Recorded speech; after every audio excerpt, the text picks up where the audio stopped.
คือแล้วว้ายเราทุกคนตอนนี้จะเอากาสิไปตัดบักขลา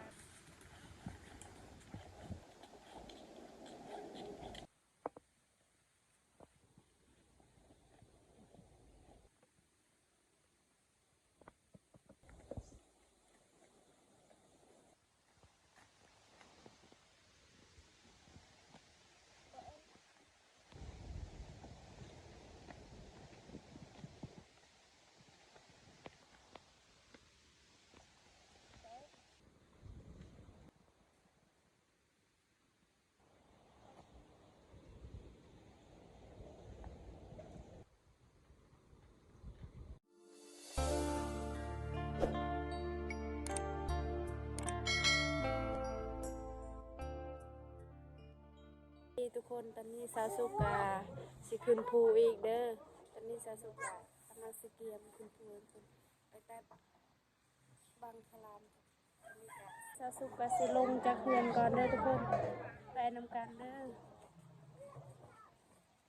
นี่กาสิฮอดน้ำเสละรองแล้วเด้อทุกคนอยู่ที่แล้วทุกคนสุกาคนตอนนี้สุกาขึ้นเรือแล้วเด้อทุกคนกัน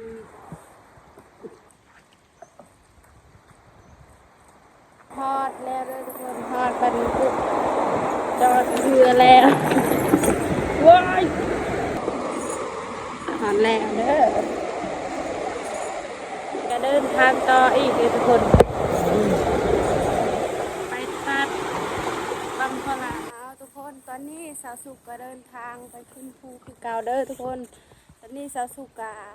มาตอนนี้สาวสุกาโอ้ทุกคนเลยเมื่อยลายขึ้นอยู่ภูมือนี่ขึ้นอยู่ภูไปตัดบังข้าวหลามทุกคนก็เมื่อยโอ้ชีวิตแต่ละมือมีแต่แบบนี้แหละทุกคนถ้าบ่เฮ็ดก็บ่มีคนสิมาเฮ็ดตอนนี้ใกล้สิฮอดตูบแล้วทุกคนเพราะว่าบ้านซอสุกก็เฮ็ดให้อยู่ป่า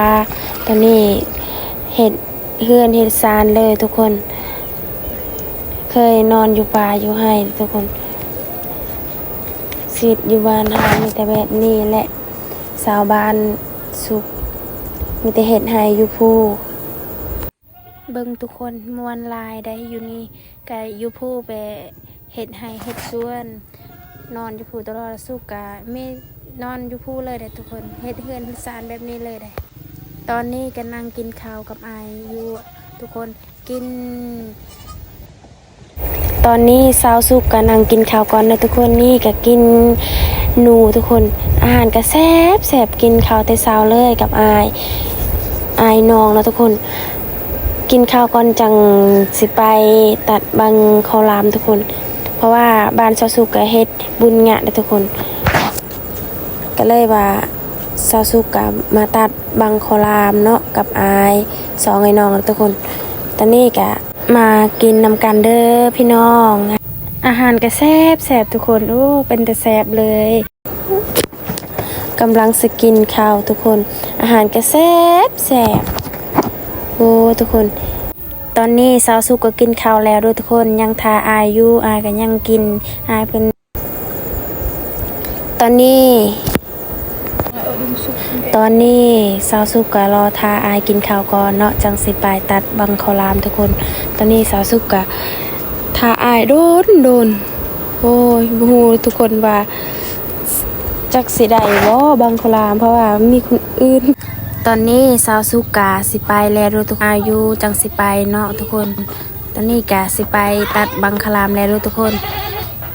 ตอนนี้กะตู้เป็นเฮือนแล้วทุกคนเพราะว่าบ้านสาวสุกะเคยเฮ็ดให้เฮ็ดสวนกะนอนอยู่นี่เลยบริกลับบ้านเลยทุกคนตอนนี้หลังจากกินข้าวกินน้ำแล้วทุกคนกะเกียมสิไปตัดบังข้าวหลามแล้วทุกคนกับอายเนาะ2 คนไปนำกันเด้อทุกคนเพราะว่าสาวสุกะบ่ฮู้ว่าสิตัดได้บ่น้อทุกคนเส้นทางก็ยากทุกคนมีแต่2ไอ้น้องนี่แหละไปนี่คนอื่นมีแต่ไปแต่วันนั้นแหละทุกคนตอนนี้เฮาก็สิไปแล้วเนาะเฮาก็เด้อทุกคน สาวสุกานำทางทุกคนเด้อตอนนี้สาวสุกา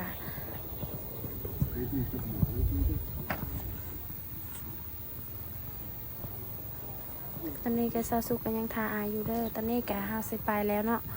หลังจากกินข้าวกินน้ำแล้วก็สิเกียมไปตัดบังข้าวรามเลยทุกคนเพราะว่าบ้านสาวสุกก็มากินงะก็เลยสาวสุกก็เกียมแต่มือนี่นั่นนี่สาวสุกานำทางให้ทุกคนไปนำกันเด้อเพราะว่าทางก็ยากทุกคนลำบากอลีเดทุกคนชีวิตชาวลาวสัมภามังกรบ้านเฮาแต่ละมือมันจะเป็นแบบนี้แหละเฮากะข้าวปลาตลอดในขึ้นอยู่ภูตลอดเฮ็ดให้ให้ส่วนสาวสุกะเคยเฮ็ดให้เฮ็ดส่วนอยู่ป่าเลยทุกคนก็นอนเลยเฮ็ดเฮือนทันซาเลยทุกคนตอนนี้กะข้าวปลาเลยโอ้ทุกคนถ้าไปผู้เดียวเป็นตะยานเลยทุกคนตอนนี้นะทางนี้โอ้มันเพราะว่าชาวบ้านสุกะมีจุนี่แหละปลาใหญ่ทุกคนตอนนี้กะสาวสุกะเดินทางเลยเด้อเบิ้งทุกคนทางอยู่นี่กะมีแต่ลายทุกคนสารเนาะสารลายๆเลยทุกคนอยู่นี่มีทุกประเภทเลยทุกคนอยู่นี่คนตอนนี้สาวสุกะสิพาตอนนี้สาวสุกก็ยังบ่ฮอดจักเทื่อทุกคนเพราะว่ามันไกลเติมทุกคนก็เลยว่าสาวสุกก็ยังบ่ฮอดบรรจุเฮาตัดบังคลามทุกคนตอนนี้สาวสุกะนำทางทุกคนไปนำกันเด้อทางก็ยากทุกคนเบิ่งนะโอ้ทุกคนเลยสุกะทุกคนสุกะสิไปแนวใดเส้นทางแบบนี้โอ้สุกะไปบ่ได้เบิ่งนะเส้นทางโอ้คือเป็นตะยานทุกคนถ้าไปผู้เดียวตอนนี้ก็สาวสุกะไปกับอายเนาะ2คนตอนนี้สาวสุกะเบิ่งหลายๆทุกคนเบิ่งเส้นทางนะโอ้ทุกคนมันยากดีเลยแต่ก็เฮาก็ยังสู้เลยทุกคนตอนนี้เฮาก็ใกล้สิฮอดแล้วทุกคนตอนนี้ใกล้สิฮอดบังโคลามแล้วเด้อตอนนี้สุกะนำทางให้ทุกคนไปนำกันเด้อไปนำกันเด้อทุกคนพาอยากไปนำสุกะไปได้เด้อเดี๋ยวสุกะสิพาไปทุกคนเบิ่งธรรมศาสตร์น้ำมนต์หลายทุกคนโอ้ธรรมศาสตร์ก็งามเลยทุกคนอยู่นี่เพราะว่าเฮาก็อยู่ภูแล้วตอนนี้กะโอ้ทุกคนเลยถ้าอยู่นี่กะสุกะบ่อยากสิเมื่อแล้วทุกคนเพราะม่วนหลายทุกคนอยู่นี่ธรรมศาสตร์กะงามหลายตอนนี้กะใกล้ฮอดแล้วเด้อตอนนี้สุกะมาตัดบังข้าวรามเลยทุกคนสุกะสิตัดได้บ่น้อทุกคนเพราะว่าสุกะ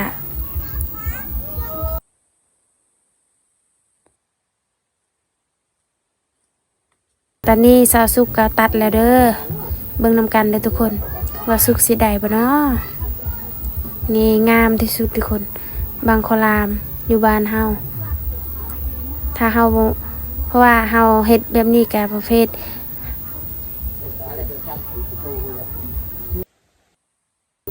ห่อเฮ็ดฮีทนะทุกคนให้สำเร็จฮีทนะทุกคนปีหนึ่งก็ได้กินเทื่อหนึ่งนะทุกคนแล้วเฮาเฮ็ดแบบนี้แล้วกะเฮากะสิเดินทางเฮ็ดให้เฮ็ดสวนต่อทุกคนประเภทนี้กะคันบ่เฮ็ดกะบ่ได้ทุกคนเพราะมันฮีท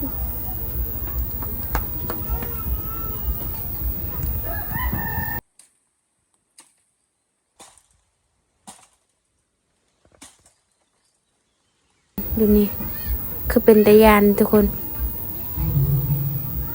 ถ้าตกนี่มันแน่นอนบ่รอดแน่ทุกคนถ้าตกนี่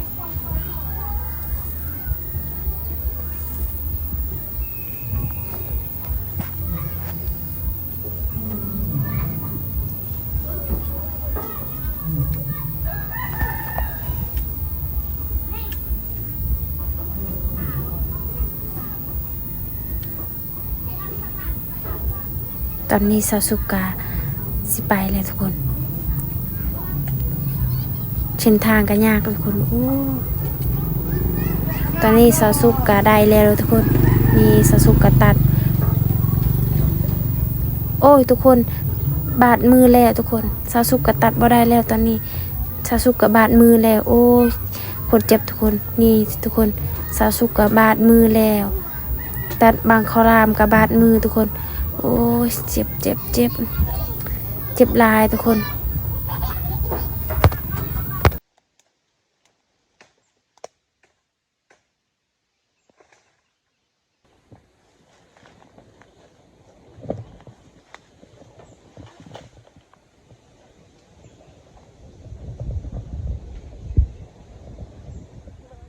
เข้ารามกับบาดมือแล้วทุกคน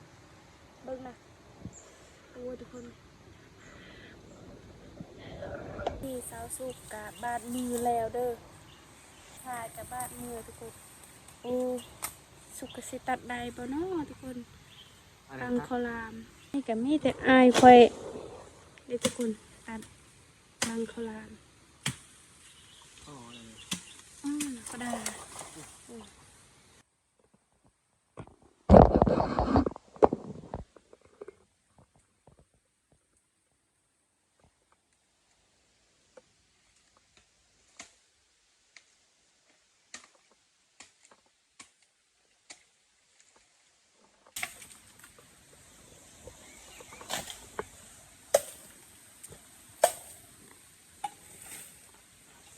นี่ก็ตัดแล้วเด้อนี่ก็ลายแล้วได้ทุกคนตอนนี้ก็เสมือแล้วทุกคนได้แล้วบักคอรามทุกคนได้หลายได้สุกะตัดมือแล้วทุกคนเจ็บ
ทุกคนตอนนี้ก็ฮอดตู้ทำสุดท้ายแล้วสุดท้ายแล้วก็เมื่อแล้วเนาะตอนนี้ก็เมื่อยหลายทุกคนมันมาบ่ออกเลยนะ